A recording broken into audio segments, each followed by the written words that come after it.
नमस्कार दोस्तों, हमारे YouTube चैनल JCD क्लासेस में आपका स्वागत है दोस्तों।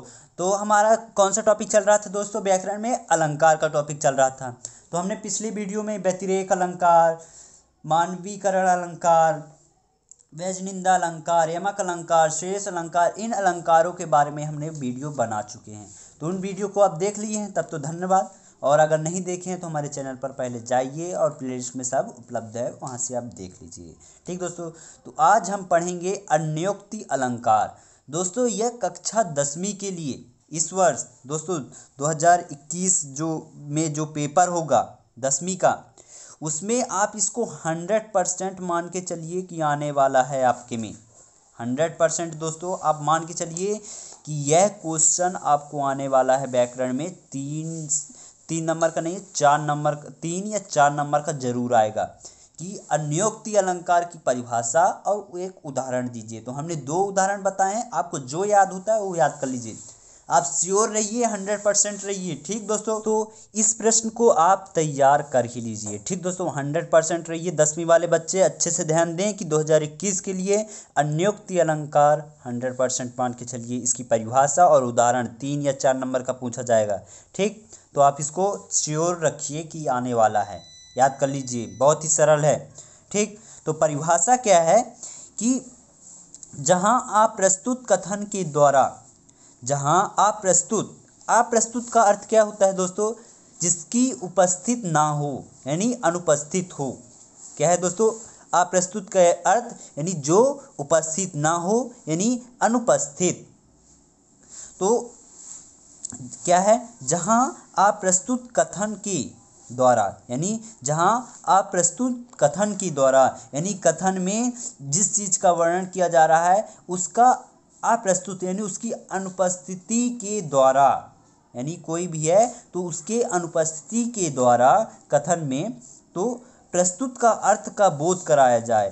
प्रस्तुत यानी जो उपस्थित हो, तो प्रस्तुत के अर्थ का बोध कराया जाए, वहाँ अन्योक्ति अलंकार होता है।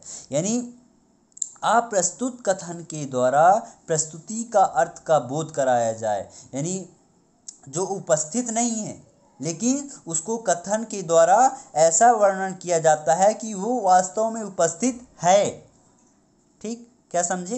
यानी कथन में ऐसा है कि जो व्यक्ति है ही नहीं, मतलब जो चीज वस्तु है ही नहीं, जो हो ही नहीं सकता है, लेकिन कथन में ऐसा फील कराया जाता है, कविता में ऐसा फील कराया जाता है कि वो है, यानी वो प्रस्तुत है, तो इस चीज का बोध कराया जाता है, तो वहां अन्योक्ति अलंकार होता है। तो इस प्रकार की कविताओं में क्या होता है? इस प्रकार की कथन में अन्योक्ति अलंकार होता है। ठीक दोस्तों, तो आप समझ गए होंगे। नहीं समझ में आया होगा तो बताइएगा, मैं फिर से वीडियो बनाऊंगा आपके लिए और समझाऊंगा। नीचे कमेंट बॉक्स में कमेंट करिएगा। यदि परिभाषा समझ में नहीं आया होगा तो मैं फिर से पढ़ाऊंगा। लेकिन जो 10वीं पढ़ रहे हैं इस वर्ष 2021 में, 2021 में, तो उसके लिए इम्पोर्टेंट है, उनको आना ही चाहिए, समझना ही चाहिए उनको।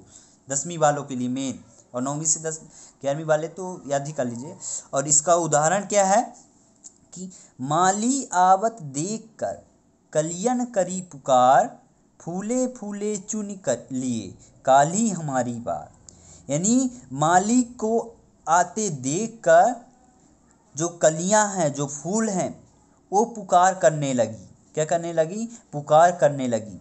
यानी माली आवत देख कर कलियन करी पुकार। क्या है? माली आवत देख कर कलियन करी पुकार, यानी माली को आते देख कर कलियन यानी कलियां यानी फूल उसको पुकारने लगी। ठीक दोस्तों, पुकारना यानी फूल क्या पुकार सकता है? पुष्प जो कलियां हैं वो पुकार सकती हैं क्या? नहीं। यानी यहाँ पास क्या है? अप्रस्तुत कथन के द्वारा प्रस्तुति के अर्थ का बोध कराया जाए। यानी जो कलियां हैं, जो फूल हैं, वो पुकार नहीं सकती है, लेकिन कविता में ऐसा फील कराया जा रहा है कि माली को आते देखकर कलियन करी पुकार, यानी फूल पुकार करने लगे। वहाँ के जो फूल हैं, पुष्प हैं, वो पुकारने लगी माली को।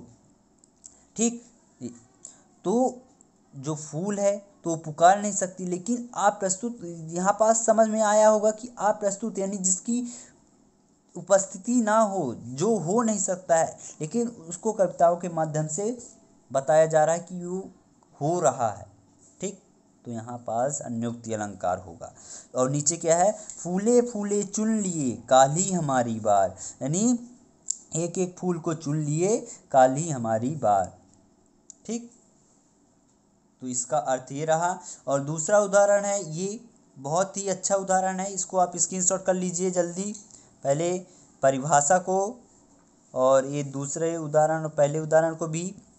तो दूसरा क्या है, नहीं पराग नहीं मधुर मधु, ना ही विकास इति काल, अली कली ही सौ विंधों, आगे कौन हवाल।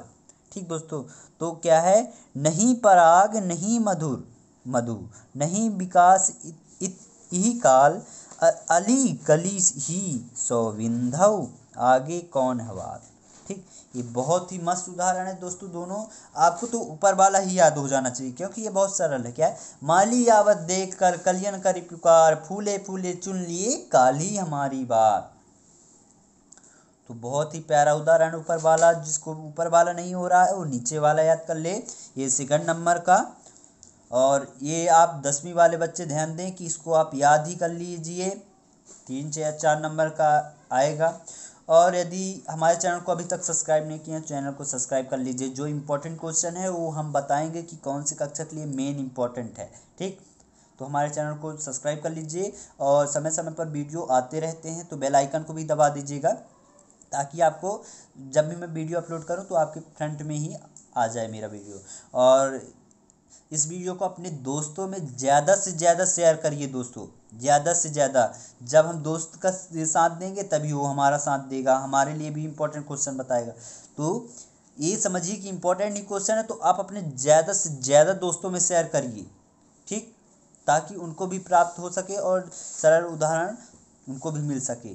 तो मिलते हैं अगले वीडियो पर, तब तक के लिए जय हिंद जय भारत।